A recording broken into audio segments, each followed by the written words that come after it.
Bonjour à tous, petite vidéo que l'on m'a suggérée suite à un tirage de cartes où je parlais d'ego gonflé et d'ego dégonflé. Donc on va voir ensemble ce que je sous-entends derrière, ce qu'il se cache derrière. Et bien sûr, vous pouvez enrichir un peu cette compréhension sur des lectures internet ou des lectures livres. Il y en a un peu partout en psychologie. Alors, déjà, le premier, c'est l'ego gonflé. L'ego gonflé, c'est le moi-je. Moi, je sais. Moi, je sais mieux que tout le monde. Moi, je fais mieux que tout le monde. Non, mais moi, j'ai raison. Moi, je. Le moi-je.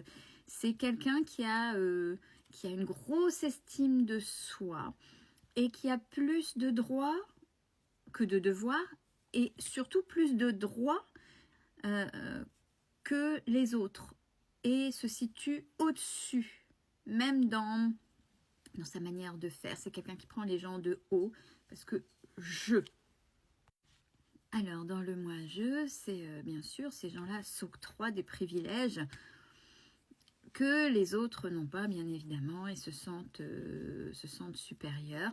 Alors, ce sont des personnes totalement déconnectées de la réalité. Ils sont dans leur réalité et sont persuadés d'avoir la vérité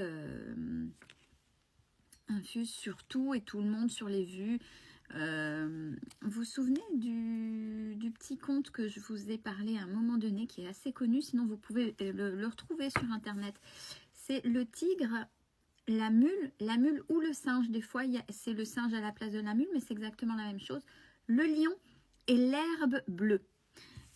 Vous verrez les conséquences, c'est en fait qu'à un moment donné, ils sont tellement ces gens-là, mais bien sûr, il faut remettre avec un aspect de supériorité, de domination. Ces personnes-là sont dans leur propre réalité et pensent qu'ils ont absolument raison. Alors, il y en a qui vont me dire, oui, puis du fait, il y en a qui suivent ces gens-là. Oui, alors déjà, ces gens-là font ça parce que ils n'ont déjà pas confiance en eux, parce qu'ils sont, c'est comme un masque, c'est comme une pièce de théâtre qu'ils jouent, mais ils sont tellement investis dans leur rôle de supériorité qu'ils y croient et qu'ils peuvent embarquer par leur persuasion les autres. Et généralement, ceux qui sont embarqués, c'est ceux qui sont aussi en manque de confiance et qui admirent qu'on soit comme ça. Moi, puis on joue un rôle, même dans la prestance, c'est pas forcément authentique.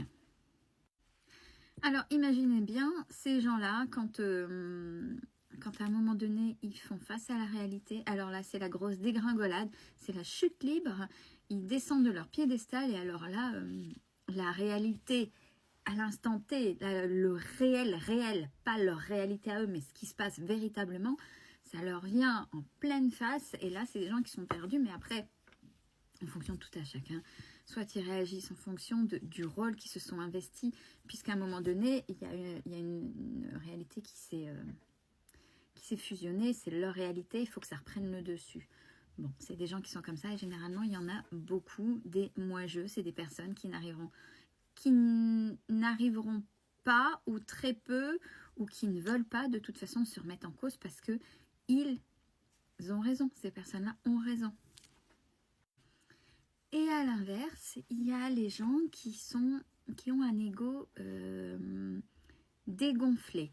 C'est des gens, à l'inverse, qui ont peu d'estime de soi, des gens qui sont dans le je ne sais pas, j'y arriverai pas. C'est vraiment des personnes qui n'ont peu d'estime et très très peu de confiance, voire pas du tout de confiance en eux. Alors pareil, là-dedans, il y a des sous-catégories. Parce qu'il y en a qui se complaisent dans l'ego sous-gonflé, dans je ne sais pas, je ne vais pas y arriver, c'est pas pour moi. Quand c'est un petit peu manipulatoire, c'est des gens, alors, soit ils ont été élevés comme ça, soit ils sont tout le temps comme ça, ou ils ont vécu là-dedans, donc c'est compliqué d'en sortir, de reprendre confiance, puis des fois, ils ont été accompagnés, vous voyez, les dualités, par quelqu'un qui avait un ego hyper gonflé, donc là, l'ego dégonflé forcément, parce que quelqu'un qui a un ego gonflé va diminuer, parce qu'il veut toujours se sentir supérieur. Et quelqu'un qui forcera l'autre à avoir de toute façon, quoi qu'il en soit, pas confiance en lui ou en elle, donc avoir un ego dégonflé, tu n'y arriveras jamais, ceci, cela. Donc ça, c'est de la persuasion.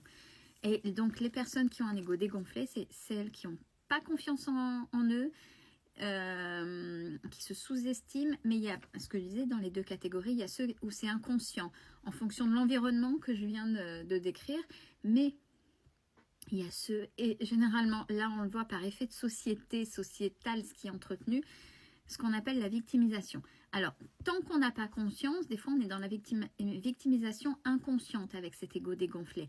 On est victime, on n'y arrivera pas, vous voyez, si on a en plus il y a eu quelqu'un, tu n'y arriveras pas, tu es incapable, etc. On est victime, on est une vraie victime, mais on entretient cette victimisation parce qu'on n'arrive pas à sortir de cette zone de confort pour reprendre confiance en soi. Et il y a ceux qui s'entretiennent, alors là où c'est très vicieux, ça peut être pervers, et c'est ceux qui entretiennent cet ego dégonflé pour être plein et plainte tout le temps et pour entretenir une victimisation malsaine pour ne pas sortir de sa zone de confort.